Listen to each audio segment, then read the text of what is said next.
What is up, people? It is me, Monster58. Welcome back to another episode of Armored Core 6, Fires of Rubicon. In the previous part, we ended up taking down and attacking the dam complex with the red guns from Balaam, and then we also ended up taking down the Rubicon Liberation Front's mining ship known as the Strider, one of the most incredibly, scale-defining missions in this game, and I think this is one of the missions they ended up showing off in like one of the trailers, and it was a really cool mission, even though it was a little bit short because, well, I played it a lot before, so I can go through it relatively quickly.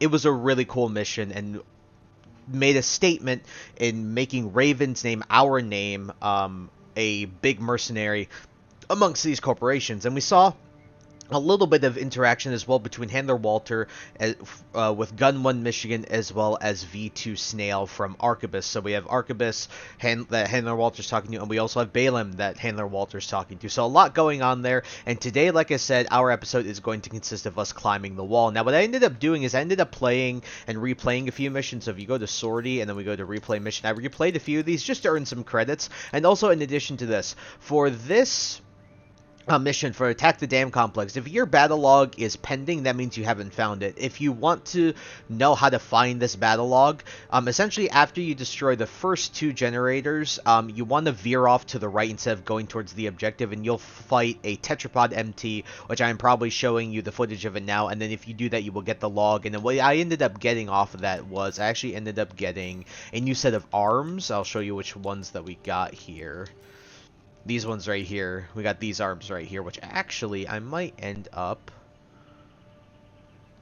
putting on. And speaking of, what we're going to do is we're going to go to AC data, and what you'll notice is I have a new AC there called Heavy Artillery. And this guy's going to change throughout the series. We're just making a base for him right now. But the reason we're going to actually end up switching to this guy is because for our next mission, which is climbing the wall. Now this mission, we'll end with a boss. I'll tell you that right now, just as a fair warning. As you can see, the reward is very high, meaning high rewards generally mean that there is a lot of, there's a lot of things you're going to kill, or there's more than likely a boss at the end of this mission. And so there is a boss at the end of this mission. It's definitely one that gave me trouble a lot the first time around, but you soon figure out why it's really, you soon figure out like its weakness. But the main thing I want to show you with this AC is, we go into the, let's go to AC design, and we'll go into AC data. I don't know why I went in and loaded. We could just go to assembly. I got these two massive missile launchers on the back, and these are essentially kind of like mortars in a way. What they'll do is they'll essentially shoot straight up in the air, and then they'll just shoot straight down or whatever they hit. And this mission's very open. We're gonna go into, and the boss you're gonna be fighting, long story short, you don't want to hit it from the front. So you'll see what I mean when we get to it. But without further ado, folks, this is a mission we've been building up to for a while. Everyone, Operation Wall Climber.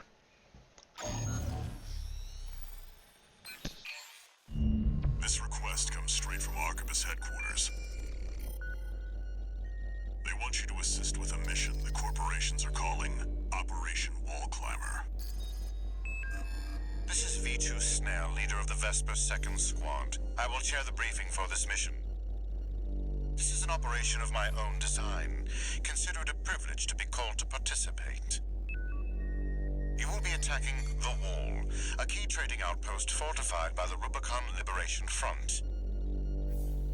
The rabble have formed a defensive line comprised of artillery and MT squads. Break through the line, then make your way to the top of the wall. There you shall find the Juggernaut, a mobile heavy artillery platform. Destroy it. V.IV will also be participating in this mission, infiltrating through a separate route. However, be aware that Balaam has also taken a crack at the wall, only for their vainglorious hopes to be dashed. Do try not to die like a dog out there.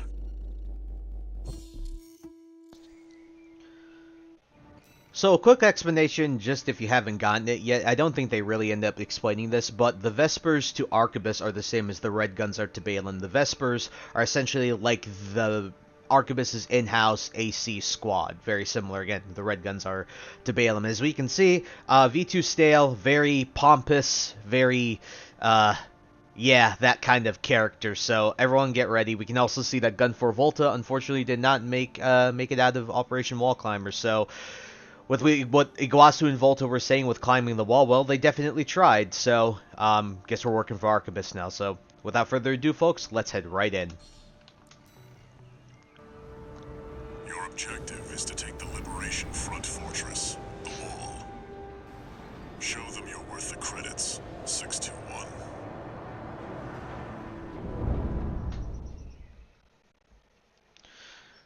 Alrighty, and yeah, so we're gonna get into this, and I don't think I mentioned this exactly with this new build, but essentially I just wanted it to be a little more defensively good.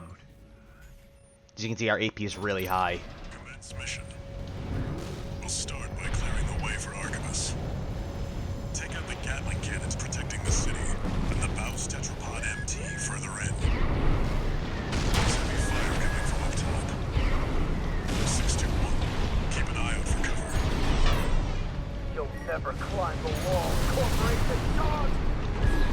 Alright, we're gonna fly up.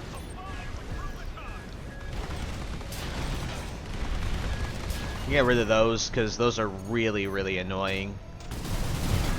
Get rid of these guys, too. Alright. As you can see, we're getting some extra credits here for just destroying all these guys. So definitely try and destroy what you can. Yeah, these... Oh my god, ow. Don't worry about taking too much damage here. And you'll see why I say that. I just gotta get rid of this guy. Units destroyed. The friendly MT squad will take care of the city. You take care of the Baus Tetrapod MT 621. We're gonna get rid of... Ow. I need to get rid of these, because these guys are going to be a pain. They say don't get rid of these, but you really have to, because these guys are going to shoot the hell out of you, and it's going to be really annoying if you don't. Especially when you're fighting that MT down there, you don't want to deal with these guys. As you can see, though, this scale of this mission is also incredible. This is a huge... Like, again, you have to keep in mind that these guys are... These ACs, they're building-sized robots. They are not tiny. And get rid of this guy. Alright. That guy. Just getting rid of these just so that we don't have to deal with them. I recommend you do this. Follow sort of the route that I was taking here.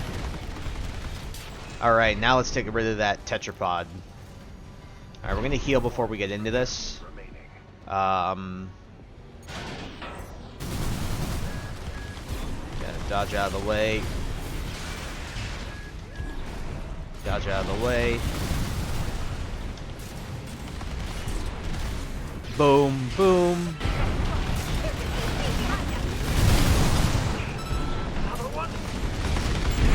Boom. All right. Tetrapod MT eliminated, but significantly reduces the threat in the city. Access the bulkhead and break into the wall. Alrighty, not too bad on that front.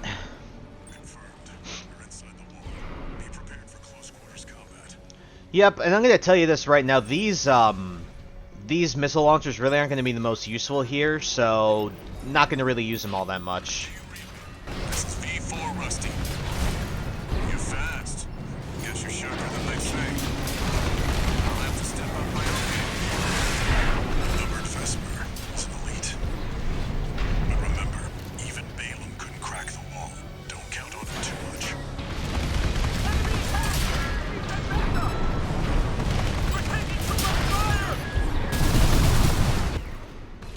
Okay, I guess those missiles ended up working in this room. Okay, what I was worried about was, like, sometimes in these small rooms, when you have, like, these mortar-style weapons, they just hit the ceiling and explode, so you don't get the value out of them, which blows. But I guess in this room, the room is big enough.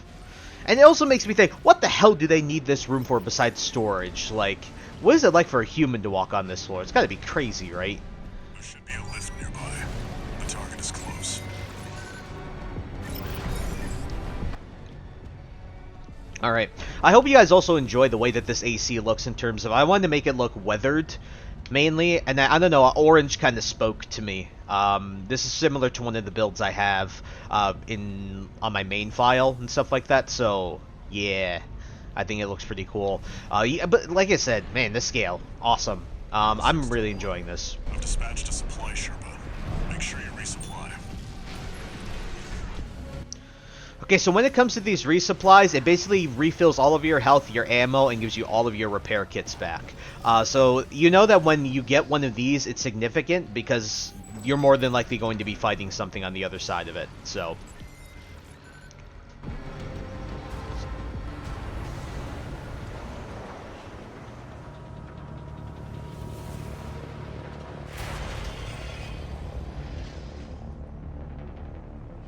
You must be Raven.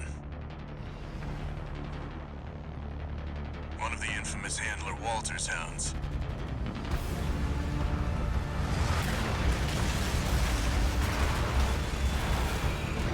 Interesting. You ready to climb the wall?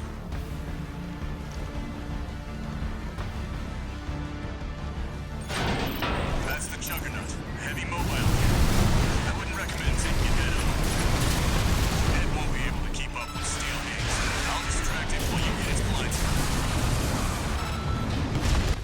alrighty, the Juggernaut. The issue with this guy is that he cannot be really hit from the front. So those normal missile launchers that you would use, generally speaking, they'll just hit the front of his like shield and then. Understood. Raven, we just got an update from Snail in command. Got enemy reinforcements incoming. If I don't intercept them, we're both toast. I hate to leave you like this. You'll have to finish without me. So much for our decoy.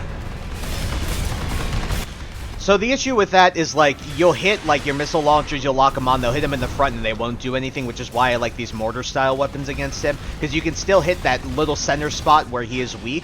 And the other scariest part about this guy is how fast he moves. If you're on the ground like this and he just runs right into you, it's going to do a lot of damage. Now, the mortars aren't the end-all, be-all, the mortar-style, like, guns on my back, but they certainly help out a lot, way better than just the normal missile launchers we've been using.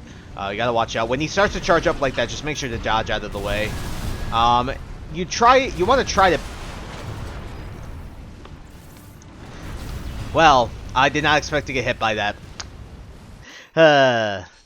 Also, the chip I chose has missile lock, so this is probably the best chip you'll have for this, for missile lock. There, nice.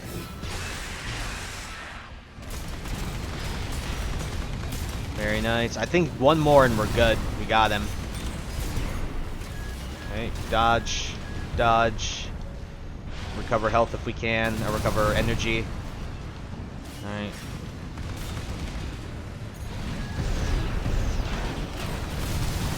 One more, I think. Oh, come on. I got him, I got him. There we go, nice, okay. Yeah, you can see staying in the air is pretty good. Just make sure you dodge his heavy artillery. Make sure you dodge his dashes if you can when you see him start to do it. Confirmed. Juggernaut destroyed. Operation Wall Climber is a success. That pilot, Rusty, it seems he knew who you really are. It won't matter. I've taken that contingency into account.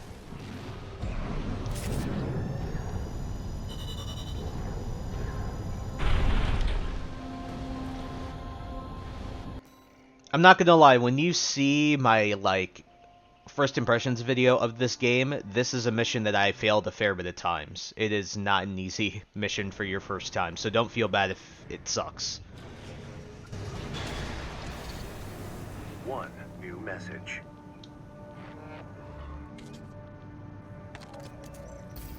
We're war buddies now. I think I should tell you something. During Operation Wall Climber, Arquebus was planning to sacrifice you. The plan was to use independent mercenaries to clear the way so that the Vespers could step in and take over. But instead, you took the wall. The higher-ups are going to remember you now, that's for sure. As will I.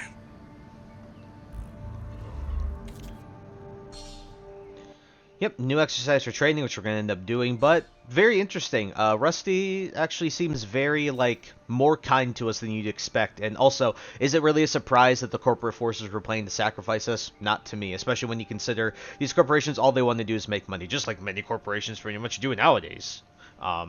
Hell, look at the WWE. No, I'm joking. But, well, am I joking, really?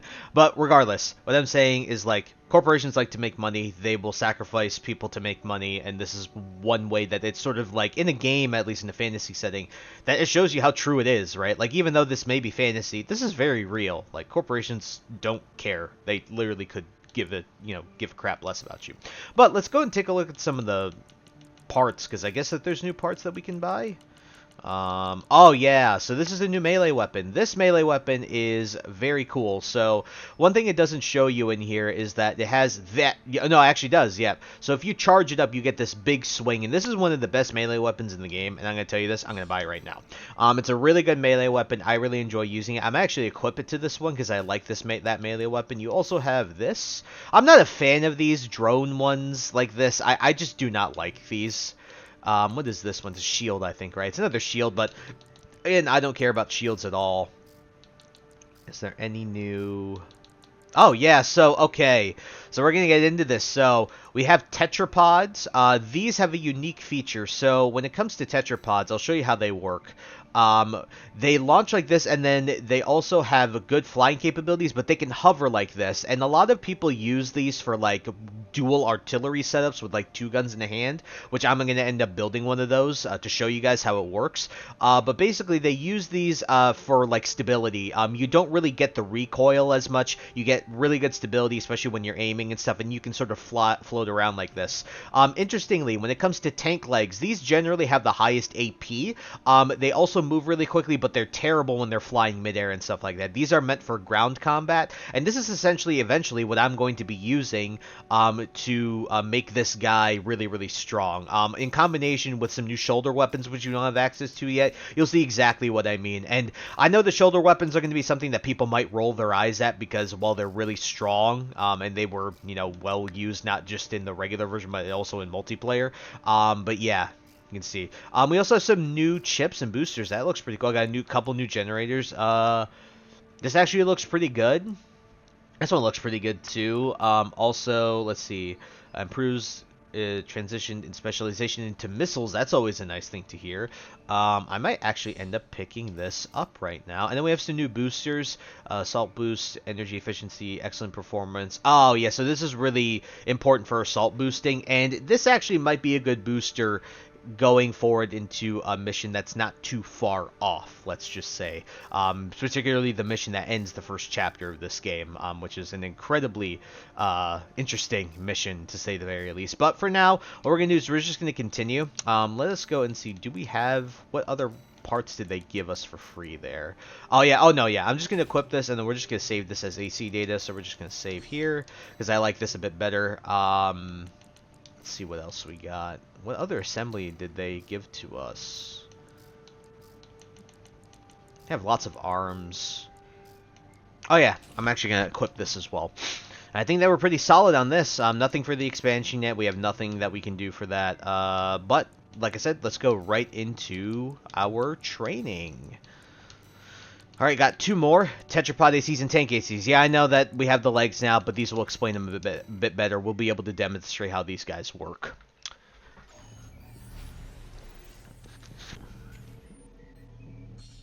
So tetrapod legs, high loading capacity, which means they have the ability to hold like really heavy weapons, and they have the hover mode. So I'll show you how this works. So what we're going to do here is we are going to jump up, and then you press A again, and then you can move side to side. You do lose energy, but it's much less than you would expect. And like I'll show you here, look at this. So when you're in this mode,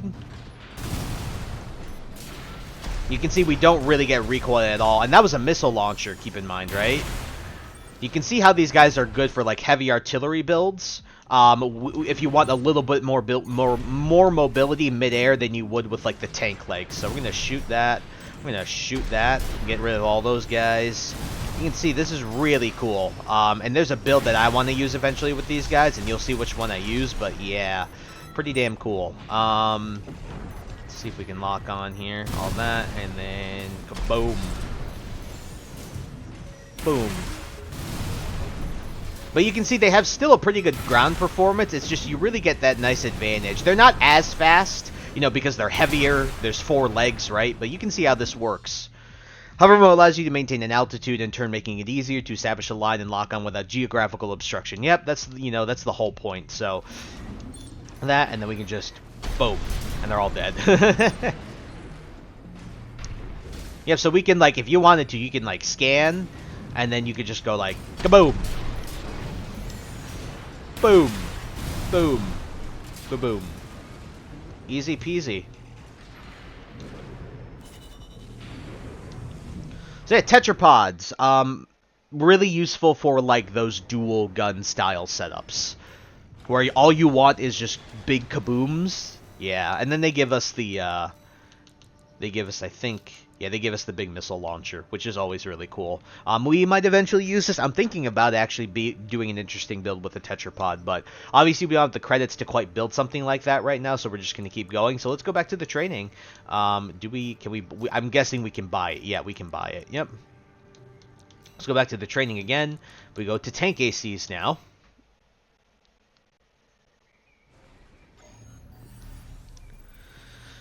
And this is sort of the style that I'm going to be ended up building. So tank leg units are heavily armored and boast excellent loading capacity. Obviously, it's a freaking tank, right? Imagine like a Gundam with a tank body. That's essentially what this is. In addition to lending themselves to highly durable builds, they are also good candidates for high firepower assemblies. Tank type ACs are capable of absorbing recoil, meaning their ACS is really hard to do because they have so much health and they're so armored, right? It's hard to get ACS on them a lot. They withstand them a lot better than most ACs, right? Which allows them to fire heavy weapons without entering a firing stance. Yep, you don't have to, like, pause with certain weapons, so, yeah, you'll see here what they're talking about. So, you move really fast on the ground, you can see how fast we move, and then see, watch this. So, normally with a regular AC, you would have to stand still for that, but, as you can see, not with that guy. And we have miniguns as well, which is really awesome. These guns will eventually become incredibly good. And this is essentially sort of similar to the build that I'm going to be running with my tank AC. Yeah, they can drift. Yeah, boost movement on.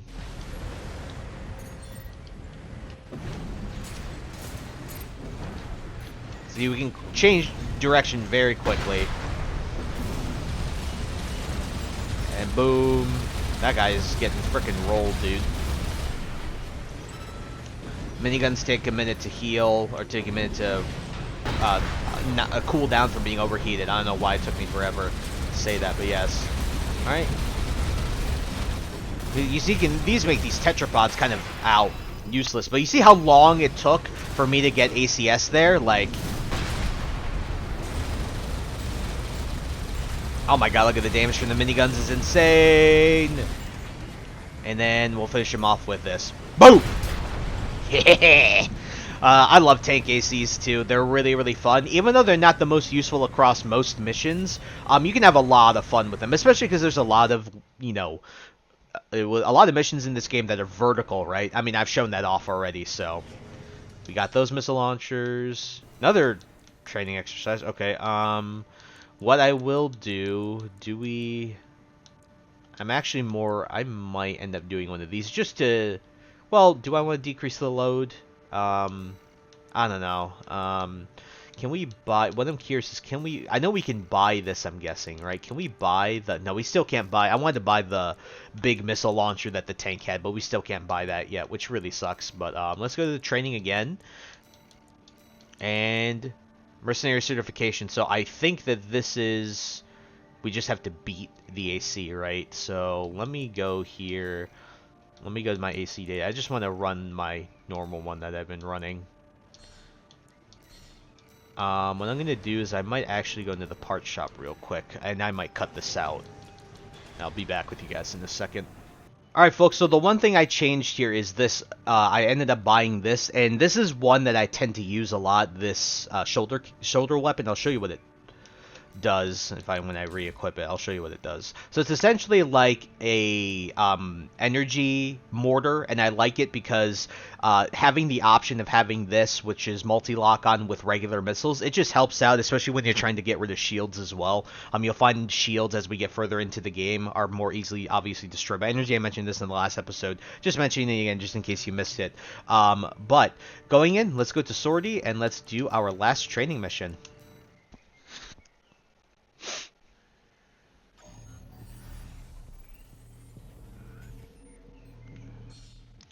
During real missions, you can expect enemy reinforcements and other changes to the situation.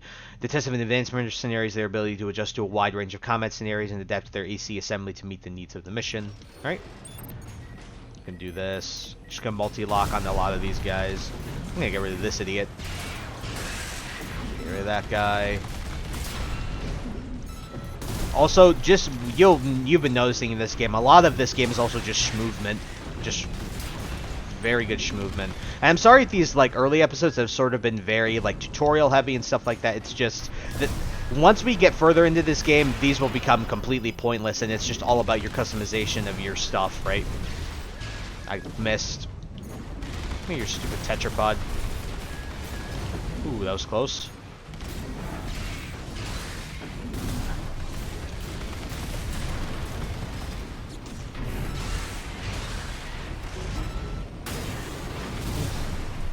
Alright. Ooh. He has no shield anymore. He's screwed. Alright, and I think this is an AC, right? Yep, this is an AC. With most ACs, by the way, what you can expect in a lot of missions is they can use repair kits too. So be aware of that. Oh, he's...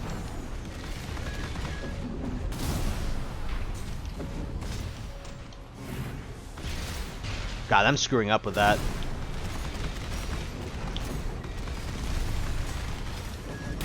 Ow, that sucks.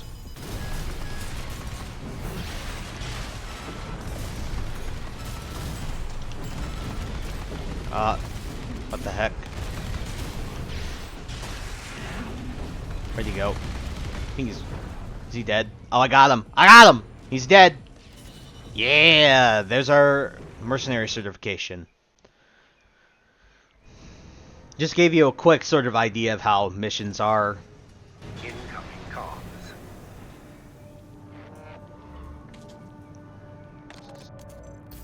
Congratulations on your certification. You have proven your skills by completing the entire combat training regimen.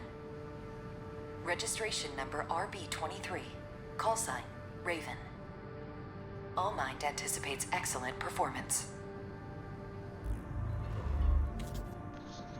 Alright, nice. We have completed the training. Very, very cool. Oh, we even got an emblem for it, which is awesome. But, without further ado, let's sortie as well. Let's see what we got. Retrieve combat logs and investigate Baus Arsenal number 2. I think this mission is best saved for next episode, so let's end off the episode with one more mission. With retrieve the combat logs. Got a job for you, 621. One of the Balaam companies has put in a request. Attention, Gun 13 Raven! This request comes from our affiliate Dafeng. We're conducting an investigation into the Vespers, Arquebus's augmented human squad. Currently our focus is on their 4th squad leader, V.IV Rusty. Sweep the route Rusty took during Operation Wall Climber and retrieve combat logs from the wrecks he left on his way in. The wall is now under Arquebus's control. They stationed their MT squads there for the Coral survey. As such, he'll be targeting the brief window where their main force is deployed elsewhere. Keep an eye on the time and retrieve as many logs as you can. That concludes the briefing. We expect prompt results, Gun 13.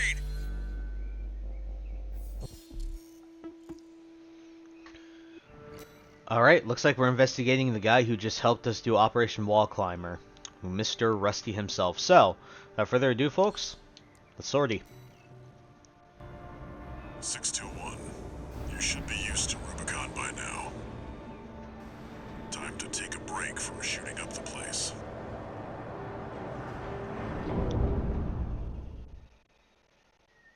Honestly, might be a good idea.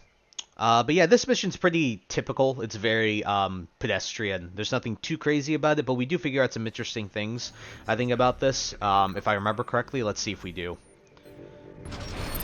Commence mission. Search the nearby wrecks for combat logs recording engagements with V.IV Rusty. That's what we're looking for, 621. I'll analyze it on my end. System log extracted allows one to examine the operation of the craft. The logs indicates that the FCS was operating at maximum capacity, and it was still unable to track the enemy. It's going to be overrun by V.IV Rusty speed, one-sided engagement, which makes sense given that he has a very clearly lightweight assembly, and he already talked about how in the remember he talked about in Operation Wall Climber how they couldn't keep up with Steel Haze's speed, so makes sense. This gives us some more insight about V.IV skills.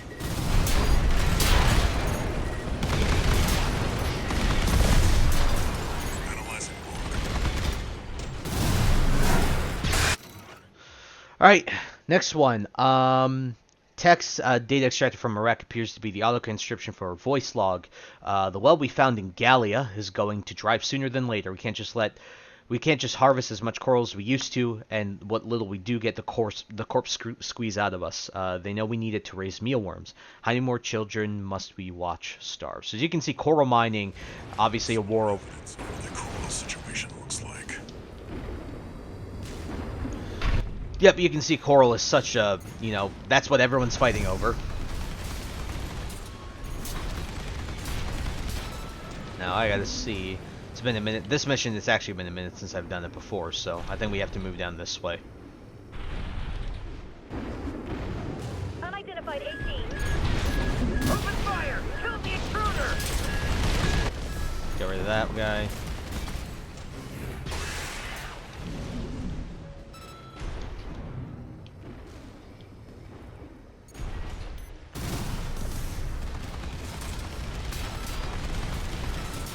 Another wreck we got right here. That makes 3 logs.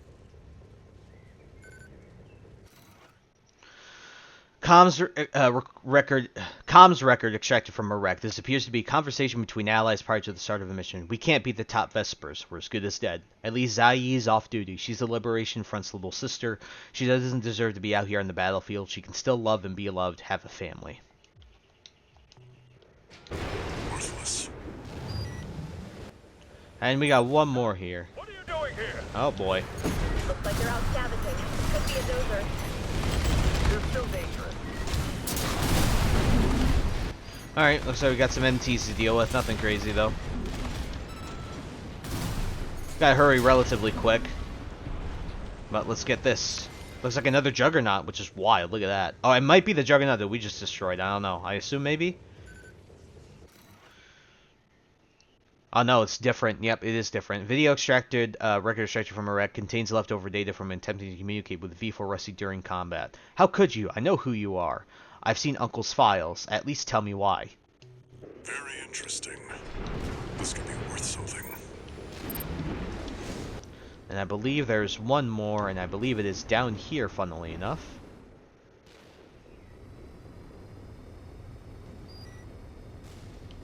Oh. Thought we had some... Oh, no, we do have someone shooting at me. Where are they shooting at me from? Oh, up there. You stupid. Leave me alone. That's 5 logs.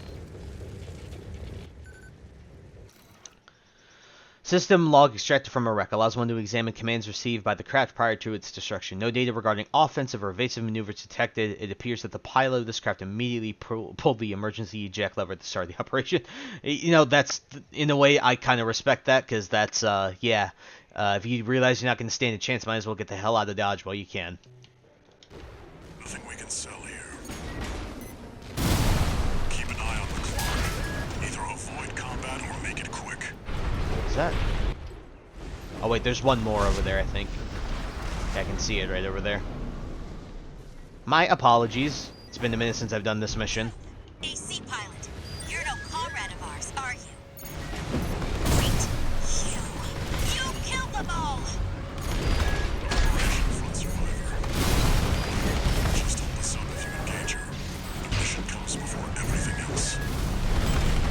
I think we can beat her. Corporate dog! No! Leave Rubicon alone! Coral warrior, just like the others. And I'm not kidding. Forged in ash, we stand at one! Come on. Just stand still for a second.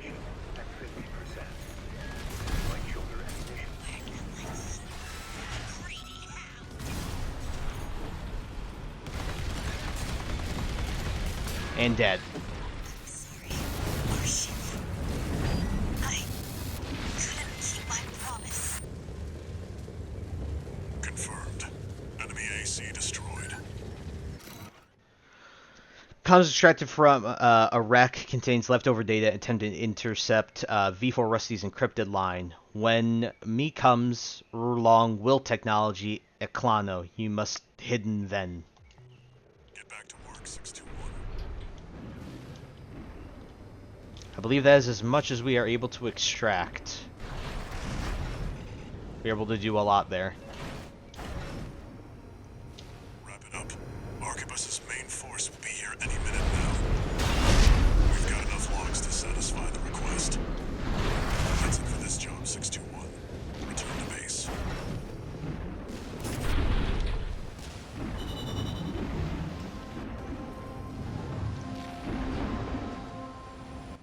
As you can see, this mission helps sort of establish, you know, sort of a little bit more about the Coral War, how much coral is important to these corporations and mining it and using it for energy or other purposes, whatever they decide to do with it. More about how Rusty is just sort of like this absolute force of destruction that no one can see. And we ended up fighting little Zai, the one, the daughter, right, of the Liberation Front. That in that one combat log said she should not be out on the battlefield. So a lot of interesting stuff. And unfortunately, I think she ended up thinking that we were the ones who we were Rusty, right? So we can see where this story is headed. There's a lot of, you know, factions being pulled in different areas just because of us and what we're doing and how how these factions are pulling us to do things for them, right? There's a lot of crazy story going on right now.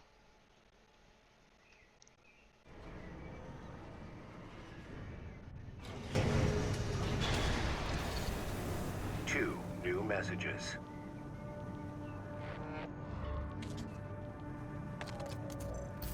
Gun 13 Raven. Bagged us some decent intel on V4. I'll report this to Commander Michigan.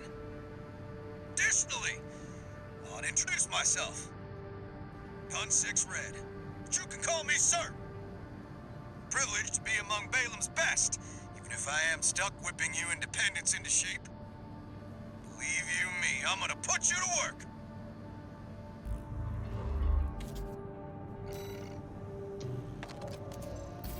Registration number RB23. Call sign, Raven. Your records have been updated. Granting authorization to perform ACOS upgrades. Additional. All Mind hereby invites you to the Arena Combat Aptitude Evaluation Program. The Arena is a virtual combat simulator designed to support the development of registered mercenaries. It also serves as a benchmark to appraise and rank the mercenaries active on Rubicon. We look forward to your participation.